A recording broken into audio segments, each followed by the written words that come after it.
Nedelin Catastrophe, Baikonur Cosmodrome. On October 24, 1960, a crowd of roughly 150 senior Soviet military officers, engineers, and government officials had gathered on and around Launch Pad 41 at the Baikonur Cosmodrome in Kazakhstan for what was supposed to be a historic test firing of the R-16, the Soviet Union's first true intercontinental ballistic missile. The missile was fully fueled with highly toxic hypergolic propellants, unsymmetrical dimethylhydrazine, and nitrogen tetroxide that ignite on contact with each other. The problem was that the launch had already been aborted once earlier in the day when the primary pyrotechnic membranes separating the propellants from the combustion chambers failed to rupture on command. Rather than standing the missile down, draining its tanks, and conducting repairs under controlled conditions, the decision was made to fix the problem with the rocket standing fully fueled on the pad.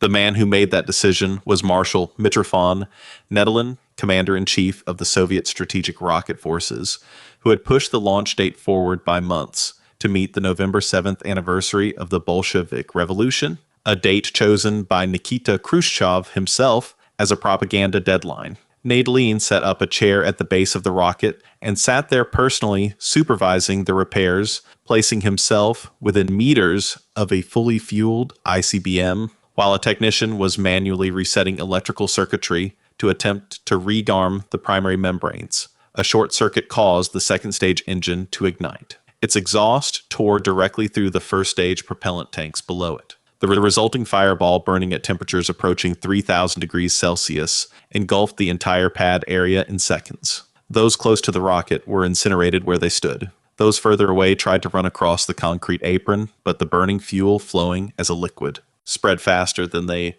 could escape it. Men ran into the wire perimeter fence and were trapped. Some sank into the tarmac, which had softened in the heat. The fireball was reportedly visible from 50 kilometers away. The 1994 State Commission report, the first declassified account, confirmed 78 deaths, 74 killed immediately, and 4 who died of burns in hospital. Other estimates accounting for unreported deaths in the weeks that followed from toxic exposure and burn injuries placed the figure above 100. Of Nedelin himself, the commission reported that only his medal could be identified in the aftermath. The Soviet government classified everything immediately. Families of victims were told their relatives had died in a plane crash. The disaster was not publicly acknowledged for nearly 30 years, finally disclosed under Gorbachev's glasnost in 1989. It remains the deadliest single accident in the history of rocketry. The chief designer of the R-16, Mikhail Yangel, survived only because he had stepped away from the pad to smoke a cigarette at the moment the second stage ignited. He reportedly spent years afterward describing his survival as a source of guilt rather than relief. A single coffin containing the unidentified remains of victims who could not be individually identified was buried in Lenin's Park near the Cosmodrome where it remains today. Plesetsk Cosmodrome disaster. On March 18, 1980, a Vostok 2M rocket was being fueled at Launch Pad 43-4 at the Plesetsk Cosmodrome in northwestern Russia, 2 hours and 15 minutes before its scheduled liftoff carrying a Selena D reconnaissance satellite. The Vostok 2M was a reliable vehicle by Soviet standards, having flown without a catastrophic failure for 16 years and 69 previous launches. The vehicle being prepared on March 18th would have been the 70th. During the fueling sequence, hydrogen peroxide was being loaded into the rocket's side tanks, a step that had been performed on every previous Vostok launch without incident. What the launch team did not know was that somewhere in the fuel system, lead-based solder had been substituted for the tin-based solder that should have been used in the hydrogen peroxide filters. The lead caused a catalytic breakdown of the hydrogen peroxide producing oxygen gas under pressure inside the lines. At 19:01 local time, the breakdown reached a critical threshold. A flash appeared near the third stage, followed immediately by a massive explosion and a fire that swept across the launch pad. There was no warning, no countdown abort, no evacuation signal. 44 people working on and around the rocket died instantly in the initial explosion and fire. 4 more died in the following days from burn injuries in hospital. 87 others were injured, 43 of them seriously. The dead were buried in the nearby town of Mirny, Without public acknowledgement, their graves merge with memorials from previous undisclosed accidents at the same facility. No official announcement was made. No domestic media report was published. The launch pad was destroyed and did not return to service for more than a year. Investigators subsequently traced the failure specifically to the substituted solder, a material substitution made at some point in the supply chain that had not been caught by any inspection or quality control process in the 16 years the Vostok 2M had been in service. The full findings were classified. A near-identical accident at a different facility caused by the same solder substitution issue in a different system was discovered and averted only after the Plesetsk investigation identified the root cause. The fact that the substituted solder had been circulating in the supply chain undetected for at least 16 years through 69 launches of the same vehicle type meant that the investigation had no way to determine how many other components in active use at other facilities might have been similarly compromised. N-1 Moon rocket second test flight. On July 3, 1969, the Soviet N-1 Moon rocket, the largest rocket ever built at that point in history, and the Soviet Union's last serious attempt to beat the United States to the lunar surface, lifted off from Baikonur for its second test flight. The N-1 stood 105 meters tall and was powered by 30 NK-15 engines arranged in a cluster at its base, a design necessitated by the fact that the Soviets had never developed a large single engine capable of providing the thrust the mission required. The first test flight in February 1969 had ended in failure at 70 seconds when the vehicle lost control and was destroyed. On July 3rd, the rocket cleared the launch tower, but 10 seconds after liftoff, a loose bolt was ingested into one of the engine turbopumps, triggering an explosion and fire in the engine bay. Automatic fire suppression systems activated and shut down all 30 engines simultaneously, which was itself a catastrophic response. A rocket of that size and mass, with no thrust at low altitude, falls almost directly back down. The N-1 fell back onto the launch complex. The explosion at impact was one of the largest non-nuclear explosions ever recorded at a launch facility, destroying both N-1 launch pads at Baikonur and an entire set of support infrastructure that had taken years to construct. The physical destruction of the launch complex set the Soviet lunar program back by 18 months. By the time the pads were rebuilt, Apollo 11 had already landed on the moon. The N-1 flew twice more in 1971 and 1972, both times failing before reaching orbit. The program was formally canceled in 1974 and its existence suppressed until 1989. No Soviet cosmonaut ever flew aboard an N-1, the rocket that was supposed to carry the first human to the moon. Instead, destroyed the facility it was supposed to launch from 16 days before Apollo 11 lifted off from Kennedy Space Center. The N-1 program cost the Soviet Union an estimated 4 billion rubles over its lifetime. Not one of its 4 test flights reached orbit. Its existence was considered so sensitive that it was removed from official Soviet space history documents, and it appeared on no published drawings or in no press releases until 1989. Western intelligence agencies had tracked it by satellite photography, but were never certain what they were looking at. Long March 3B Xichang, 1996. On February 15th, 1996, at 3:01 in the morning, local time, China's Long March 3B rocket ignited on Launch Pad 2 at the Xichang Satellite Launch Center in Sichuan Province, beginning the debut flight of China's most powerful carrier rocket and carrying an American-built Intelsat 708 communication satellite. The launch was being broadcast live on Chinese state television and monitored by a team of American engineers from Laurel Space and Communications who had licensed the satellite to Intelsat. Before the rocket had even cleared the launch tower, it was visibly wrong. The vehicle pitched sharply to the left within the first 2 seconds of flight, a malfunction later attributed to a failure in the inertial guidance platform's reference system. The rocket flew horizontally, barely clearing the tower, and traveled approximately 1,850 meters before striking a hillside near the main gate of the launch complex. The fireball that resulted flattened the village of Myelin and a cluster of residential buildings housing launch facility employees and their families who had not been evacuated. American engineers who witnessed the crash from a building south of the launch pad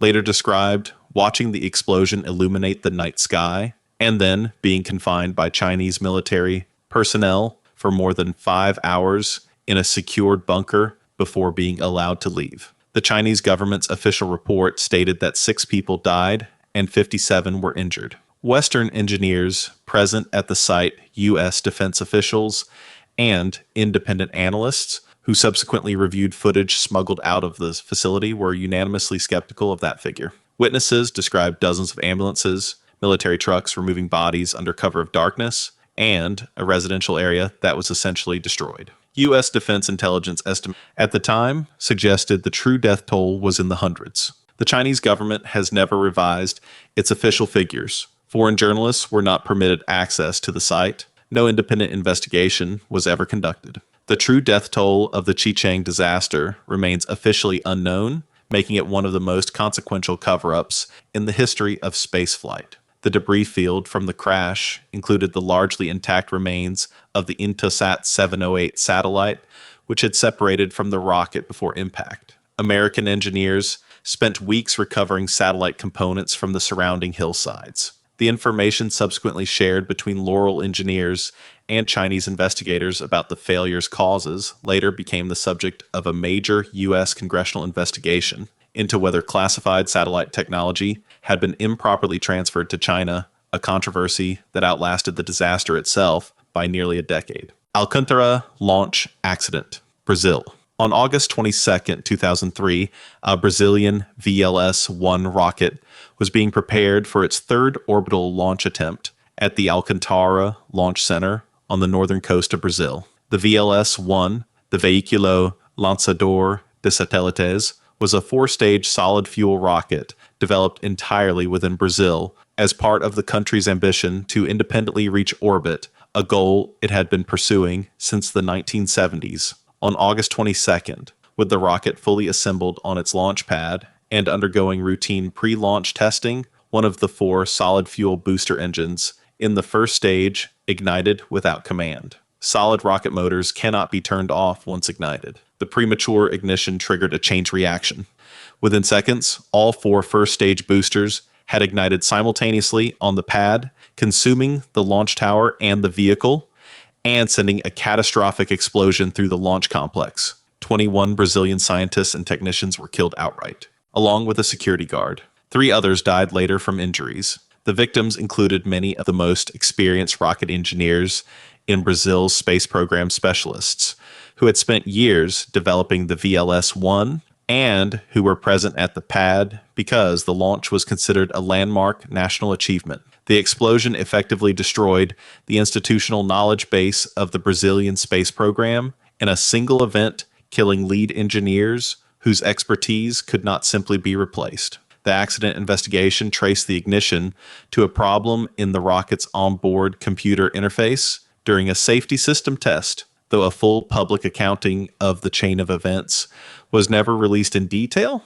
Brazil did not successfully reach orbit independently until 2023. The Alcântara disaster and its human cost are now understood as one of the primary reasons the program took 20 additional years to achieve what the 3 VLS-1 attempts had been racing toward. A monument to the 21 technicians was later erected at the launch site. Among the dead were personnel who had joined the program directly from university and had worked on nothing else for the entirety of their careers. Brazil's first successful orbital launch, achieved in 2023 using a VLM rocket, occurred on the same pad where the 2003 explosion had killed the team that had spent decades trying to reach the same goal. SpaceX Amos 6 Falcon 9 on September the 1st, 2016.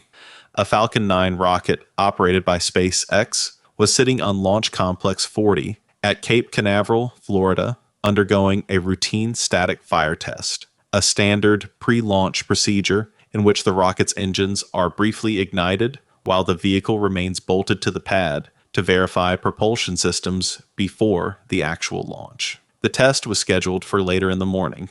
During the process of loading cryogenic liquid oxygen into the rocket's second stage tanks, an anomaly occurred in one of the QPVs, the composite overwrapped pressure vessels used to store pressurized helium inside the liquid oxygen tank. Liquid oxygen had apparently become trapped in the fibrous liner of the overwrap, and the pressure and thermal conditions during loading caused it to react with the carbon composite material, triggering a fire and subsequent detonation. The explosion destroyed the rocket, the Amos 6 communication satellite it was carrying, and a significant portion of Launch Complex 40 itself. Amos 6 was owned by Spacecom, an Israeli satellite operator, and had been contracted to provide internet services across sub-Saharan Africa through a deal with Facebook. The satellite's destruction ended that partnership before it began. No one was killed a consequence of the fact that no crew was aboard, and the pad area was not occupied during the fueling test. SpaceX put the property damage at approximately $200 million for the rocket alone, with the satellite representing an additional loss of approximately $195 million, and the pad reconstruction costing a further $50 million. The cause took months to fully reconstruct the specific combination of liquid oxygen trapped in a carbon composite overwrap liner under rapid loading conditions had not been anticipated in the design of the COPV system, and had not been observed in any previous Falcon 9 loading operation. SpaceX redesigned the COPV installation method and loading procedures before returning the Falcon 9 to flight. Launch Complex 40 was out of service for 6 months. The Amos 6 loss was the second time SpaceX had destroyed a rocket and its payload on the pad following the CRS-7 in-flight breakup in June 2015, and was the more damaging of the two events because it destroyed ground infrastructure that was not quickly replaceable. If you enjoyed this video, subscribe for similar ones, and feel free to drop suggestions for the next video in the comments below.